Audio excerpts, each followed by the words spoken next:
Hey, what's up guys? This is John from Is It Dead Yet, and today I want to show you how to improve your microphone audio in OBS for free.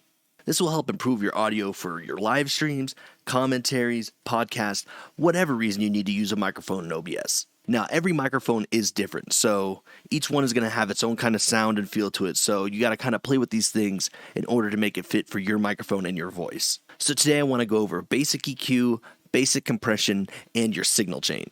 So let's jump right into it. So the first thing you're going to want to do is select your audio source and then go to filters. And this is going to bring up our filters menu.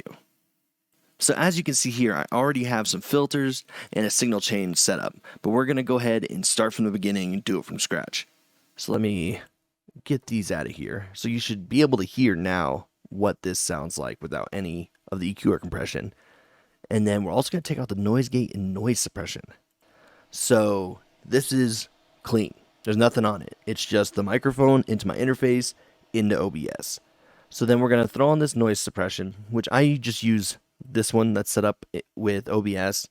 This is good quality, more CPU usage. So it really depends on your system. And then the noise gate we're going to turn on, and that should cut out some of the noise as well. I have it kind of light, and fast attack time, hold time is a little long. Release is fairly quick. It's about 1 second release. So I don't want it to be too aggressive, but I also want it to filter out some noise. And those things are something we can kind of go over another day. Noise gates, they're not very hard to understand, but it takes a little bit of thinking to get your head around if you're not like an audio person. Basically, you're telling it how loud of a sound will open the gate for it to come through. Basic analogy, noise gate, that's what it is. We'll talk about more of that later. So, but now what we're going to do, instead of using what I already have here, we're going to go ahead and start from scratch. So we're going to add a VST2 plugin, and we are going to call this, we're going to go, I did compressor first, so I'll do compression, a comp test. And I will put a link to both of these plugins in the description. They are free, and they are actually very useful. This compressor I do use in my music production, but the EQ is new to me, but I actually do really like it. So what we're doing is we set the compressor, so it's the MC or MJUC Junior. When you hit open plugin interface. So what we have here is a pretty straightforward compressor. There's only 3 things you can adjust on this, and it's based on a Varimu, so it kind of does some of its own adjustments within the algorithm. So first of all, we're going to go time constraints. So if you have it on fast, it's a fast attack, slow release. Slow is a slow attack, slow release. And then auto is a fast attack in a variable release. So what that means is that the attack is how fast the compressor is going to grab the sound and start compressing it. So for voice, we want fast or auto because it's going to grab it quickly. We don't want it to be really loud and then go. We want to just like squash it. Next is compress. So it has its own set variable compression rate. So we don't even have to worry about that. All you have to do is you start turning this up, and then you can kind of hear it. But then I usually try to go between 3 and 5, negative 3 and 5. That's just a good compression. So it's bringing everything that goes above the threshold down 3 to 5 dB is basically what it's doing. And then you can adjust the volume accordingly here, which I have to look over here. My volume's doing all right. We're going to go just make it a little sexy, a little hotter. How about that? And that's basically this compressor. It's pretty straightforward. Like I said, you want to get in between 3 and 5, and you should be good to go. Next, we're going to move on to the EQ. So what we're going to do too is I'm going to put this where I want it. Oh, whoops. You can't do that with this. I'm going to put it in the chain right after the noise gate because I want the volume for my microphone to be loud enough and hitting it so it's being compressed and then being sent to the next module, which is going to be another VST2. We're going to call this EQ test. Oh, my caps lock. Okay. And then we're going to go down here. And I did this TDR VOS Slick EQ. And then we're going to open the plugin interface.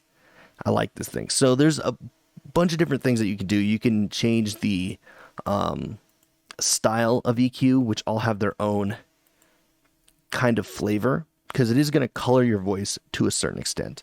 Okay, so the first thing we're going to do with our voice with this EQ is we're going to go to this high pass filter. So we're going to roll it up. I usually go about, well, what is to about 150 and kind of see where you're at, because we're cutting out all the low end information because we don't need it. Our voice sits about 300 to 4 to 5K. That's where human hearing really is. So, or the human voice, excuse me. So about 175 sounds good to me. So for comparison, this is with the high pass filter on. This is with the high pass filter off. So we're going to go ahead and put that back to about 175. And this is also helpful if you're someone kind of like me who is up close to their mic. It'll combat that proximity effect. Now we're going to go over to the low frequencies. I'll probably go right around 300. We'll see how that sounds. And we want a bell. So you want this EQ. I mean this Q, this shape, if you will. So then we're going to just turn this down a little bit, and you can hear it tighten up. I mean, 2 to 3 dB is about all you're going to want, depending. I mean, if you have a super baritone voice, you might use a little more. And next, we're going to go to the mids. So with mids, I usually go to about 500 hertz. That's where a lot of like wonky, just not very favorable mid range frequency is. So again, you're just going to go 2 to 3. I mean, I think that sounds good. Starting to get a little steamy up in here. Okay, before we go there. So then, right now we're going to the high frequency information. You can kind of keep it at 10K, or you can even bring it up a little bit. Actually, we'll go to let's go 14, because I'm really wanting to affect about 16K, which gives your voice just a little bit of a flutter and helps it stand out a little bit. We're just gonna sprinkle it in there. See, yeah, bring it back down to 0. It's not much, but it's something, just that little bit of magic. And that's pretty much it for the EQ. So with an EQ, you're really going to want to have to listen to your voice. It's going to be weird at first because you'll hear the changes, but it helps, and it's a good thing.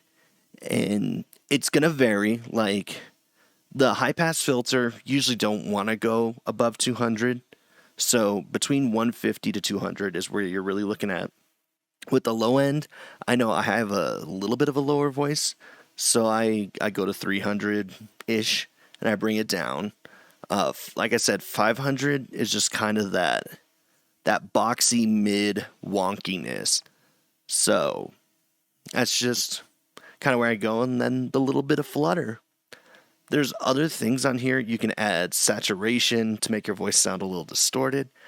But if you're not really doing music or going for that effect, you don't have to worry about it. And each module sounds a little different, so you can kind of play with it and see how you feel. It is what it is. And just as a quick comparison, this is without the EQ. This is just compression, noise suppression, and a noise gate. And then we throw in that EQ. Oh my God. It cleans up everything. It makes you a lot clearer. And then we got a little bit of flutter. I'll turn it down just a little bit, actually.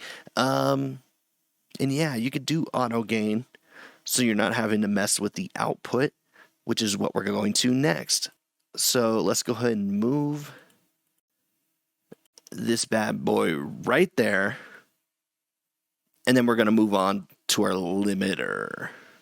So now what a limiter is, I'm going to turn it on here. You can kind of see a little bit of difference, or hear a little bit of difference. So what I'm telling a limiter is another form of a compressor, but it has such a, they call them brick wall, a brick wall limiter. So nothing is going to get above that threshold. The sound as loud as you want it will just bam right there. It's not going to go past it. So I set my threshold. I actually do it kind of low because I don't want it to be too high, because you got to, like if you're doing gameplay or streaming, whatever you're doing, if you have another audio source, you want to have a little bit of leeway, because this is my limiter for specifically my microphone, not OBS. So I don't want my microphone to go above about 7 dB-ish. But also what this is doing is bringing up the noise floor. So my overall loudness is higher because there's less peaks and valleys in the sound. So what it's doing is it's telling it can only go so loud, but it's also bringing up my volume. So I could yell into the microphone and it's not going to blow your ears out too badly. I mean, there'll be obviously some change, but we're not going to be going into the red, because that's where you get distortion. So that's what a limiter does. And the release is how quickly it lets go of that audio. So it's always going to hit it, but it'll let it go so it sounds natural. So I have it on a fairly quick release. And that's how my chain is kind of set up too. I can move this up in order to make it look cleaner. So I go noise suppression because I want to get rid of like the background noise, be it air conditioning, be it my PC fans. It's like a jet engine. Any of that unwanted noise, just get rid of it. And then a noise gate will also add to that noise suppression. So whenever you're not talking, even if there's still a little bit of noise that goes through the suppressor, the noise gate will shut the gate if it's not loud enough. So if you stop talking, you want to scratch your butt, no one's going to hear that scratch because it's not loud enough to get through the microphone or through the noise gate. Then the compressor, we're going to take our audio and we want to just tighten it up a little bit as far as dynamic range. So that way you can get a little loud and it's not going to get too loud. It's still going to have that natural raise in volume, a curve to it, but you're not going to start clipping. And then we have the EQ to make everything, cut out all the frequencies you don't want to hear, make it sound all sexy. And then we got the limiter to say this is exactly how loud you can go, no higher. So that's our signal chain, and that's EQ and compression. So I hope that is helpful for you guys. Like I said, I'm going to be posting the links for both of those plugins in the description. Like I said, they're both really good plugins. I was actually really surprised with the EQ because I hadn't used it before I tried this actually. And I'm pretty impressed with it. And they are, like I said, they are both free. If you guys have any questions, feel free to comment below. I'll try to get to any I can.